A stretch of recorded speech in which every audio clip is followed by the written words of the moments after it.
unlike a fighter that's a lot easier. And they stay on that boom. Washington ও তেহরানের মধ্যকার উত্তেজনা এখন আর কেবল কূটনৈতিক টেবিলে সীমাবদ্ধ নেই, তা গড়িয়েছে রণসজ্জার চূড়ান্ত পর্যায়ে। নিউ ইয়র্ক টাইমস ও আনাদোলু এজেন্সির তথ্যমতে যুক্তরাষ্ট্রের কয়েকশো চৌকস কমান্ডো এখন মধ্যপ্রাচ্যের মাটিতে পা রেখেছেন, যা এক মহাযুদ্ধের পদধ্বনি বলে মনে করছেন সমরবিদরা। পেন্টাগন তাদের তুরুপের তাস হিসেবে পরিচিত আর্মি রেঞ্জার্স এবং নেভি সিলের মতো বিশেষ বাহিনীকে এই মিশনে পাঠিয়েছে।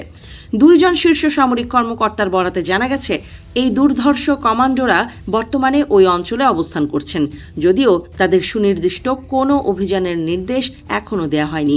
তবে যে কোনো মুহূর্তে তাদের রণক্ষেত্রে নামিয়ে দেওয়ার সব প্রস্তুতি সম্পন্ন। সঠিক মাত্রায় আয়োডিনযুক্ত ও বিশুদ্ধ লবণ নিশ্চিত করছি 1.5 যুগ ধরে ভালোবাসার নিড়ে। এসিআই পিওর সল্ট মেধা বিকাশে সাহায্য করে। বিশেষজ্ঞদের মতে এই কমান্ডোদের প্রাথমিক লক্ষ্যবস্তু হতে পারে ইরানের বেশ কিছু কৌশলগত কেন্দ্র। এর মধ্যে অন্যতম হল ইস্পাহান পারমাণবিক কেন্দ্র এবং কৌশলগতভাবে গুরুত্বপূর্ণ হরমুজ প্রণালী।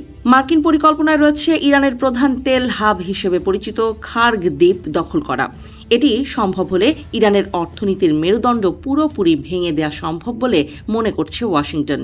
বর্তমানে মধ্যপ্রাচ্যে মার্কিন সেনা সংখ্যা দাঁড়িয়েছে প্রায় 50,000-এরও বেশি, যা স্বাভাবিক সময়ের তুলনায় অন্তত 10,000 বেশি। এই বিশাল বাহিনীর সাথে নতুন করে যুক্ত হয়েছে 5,000 নৌসেনা ও মেরিন সেনা। যুদ্ধের বহুমাত্রিক কৌশল সামাল দিতে এবং স্থলে বড় ধরনের আক্রমণ চালাতে এই শক্তি বৃদ্ধি করা হয়েছে বলে ধারণা করা হচ্ছে। কেবল নৌ বা জলপথ নয়, আকাশপথের শক্তি বৃদ্ধিতেও মরিয়া পেন্টাগন। সম্প্রতি 82তম এয়ারবর্ন ডিভিশনের প্রায় 2,000 সেনাকে ইরানে আঘাত হানার মতো দূরত্বে মোতায়েন করা হয়েছে। তাদের সঠিক অবস্থান গোপন রাখা হলেও সামরিক কর্তাদের ইঙ্গিত, মেরিন সেনাদের সাথে কাঁধে কাঁধ মিলিয়ে বড় কোনো গ্রাউন্ড অপারেশনে অংশ নিতে পারে এই প্যারাট্রুপাররা।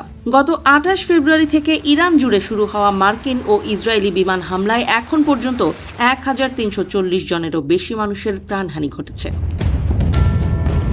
সবচেয়ে বড় ধাক্কাটি এসেছে ইরানের সর্বোচ্চ নেতা আয়াতুল্লাহ আলী খামেনির মৃত্যুতে।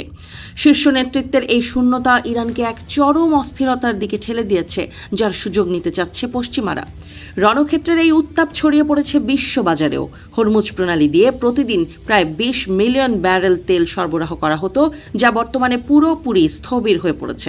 এই জলপথ বন্ধ হয়ে যাওয়ায় বিশ্বজুড়ে তেল সরবরাহ চেইন ভেঙে পড়েছে, যার ফলে বিশ্ব অর্থনীতি এক ভয়াবহ মন্দার মুখে পড়ার আশঙ্কা তৈরি হয়েছে।